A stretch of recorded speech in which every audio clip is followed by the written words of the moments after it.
एकदा एका जंगलातून गाढव चाललेला असतो. त्या गाढवाला जंगलात वाघाचं कातड दिसतो.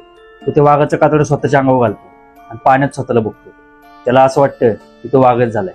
तो एकदम आकडमध्ये चालायला लागतो.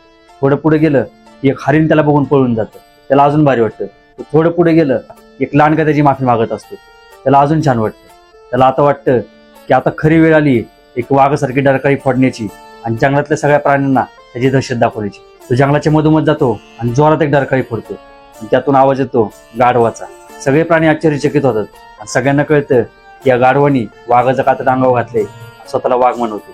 ते वाघाचं कातड अंगावरनं काढतात आणि सगळे त्याला मारतात. मित्रांनो, या गोष्टीतून फक्त सांगायचं एवढं की आपण एखाद्या सक्सेसफुल माणसाला बघून त्याची कॉपी करून किंवा त्याचे कपडे घालून आपण सक्सेसफुल होत नाही. त्याच्यासारखं सक्सेसफुल व्हायचं असेल तर त्याच्यासारखी मेहनत करावी लागेल, त्याच्यासारखं सॅक्रिफाईस करावं लागेल आणि रात्रंदिवस त्याच्यासारखं काम करायला लागेल आणि तेव्हाच आपण सक्सेसफुल होणार.